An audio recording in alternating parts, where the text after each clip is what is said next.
anyone who called for a ceasefire will be a terrorist sympathizer. So God forbid, I don't want to be labeled as a terrorist sympathizer. So I agree with Ben Shapiro. I think we should kill as many son of bitches as possible. Well, let me, so okay, far, but Bassem, let me...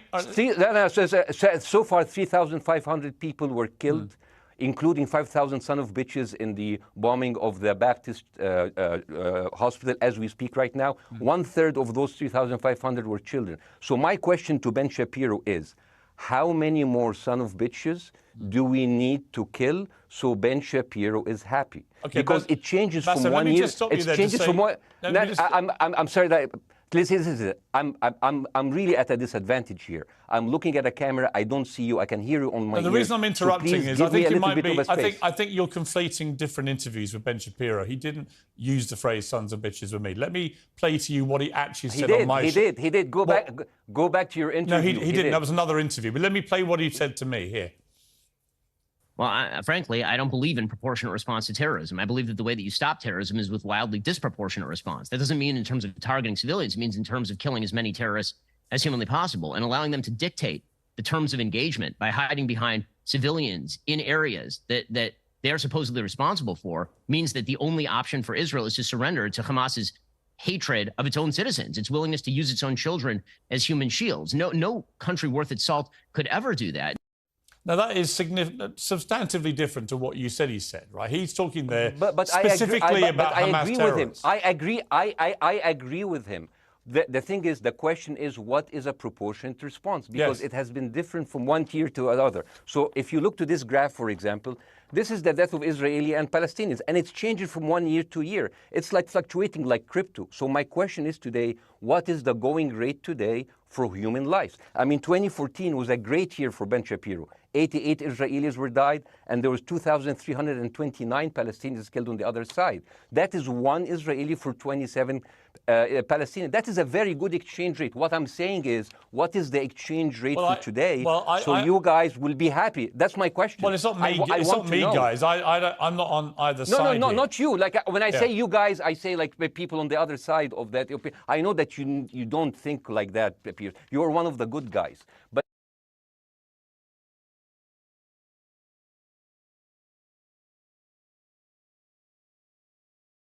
Absolutely. You know what? I'm going to do something that nobody done on your television. You know what I'm going to do on your episode? I'm going to pretend that I'm an Israeli citizen. I'm going to put myself in the place of an Israeli settler in the kibbutz. And I want to speak to my Prime Minister, Benjamin Netanyahu. Mr. Benjamin Netanyahu, I have voted for you because you have promised us peace and prosperity and security. On the 7th of October, those son of bitches Hamas, they went into the fence that is regularly heavily guarded. Usually if there's like a dove that comes close to it, it will be shot. Those people went in and they went for 6 hours before IDF forces was deployed, killing our friends, our families, kidnapping our grandmothers and babies, and went in. I want to ask you, Mr. Prime Minister, after you have fractured the Israeli community and you have fucked our courts, our Supreme Courts, what are you doing with the money being given to you, to the United States? Also, you are carpet bombing Gaza with absolutely no regard to our hostages, our people. I heard a rumor in the kibbutz that you're doing that you let that happen as an excuse to carpet bomb Gaza, so you push them into Sinai. And I didn't believe it. That's like, not my prime minister. He can never do that. And then I watched an interview for Danny Ayalon. He was your chief advisor. He was also the Israeli ambassador to the United States. And you know what he said, Mr. Prime Minister?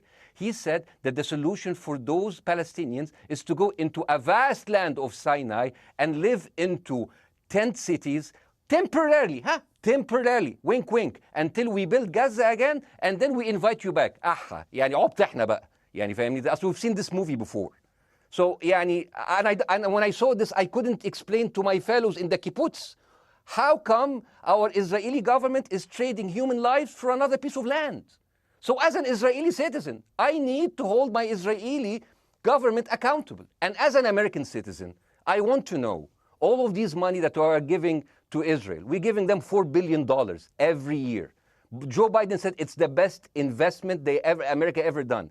Well, if I am in the place of Joe Biden, I would say, sorry, don't speak. I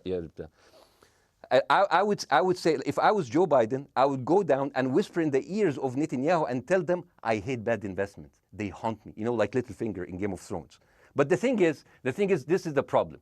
Israel always victimizes itself, and I have never seen a victim putting their oppressor under siege and bombing them 24/7. Israel wants you to believe that they are the victim. Dealing with Israel is so difficult. It's like being in a relationship with a narcissistic psychopath. He fucks you up, and then he makes you think it's your fault. All right, you look at Israel as Superman, but they're really Homelander. Wallahi, they are like they are shooting fish in a barrel, and they are annoyed with the splashes. Bassem, I want to say two things. One, if you could just slightly manage your language. We are uncensored, but if you keep swearing, I'm very sorry. We have to apologise to viewers who may be offended by that. I apologize. But I understand passions run high, so let's not get too bogged down about the odd swear word. I apologize to the viewers. I apologize to the viewers for my language. My second question is this: after the sight of dead civilians. After the break, we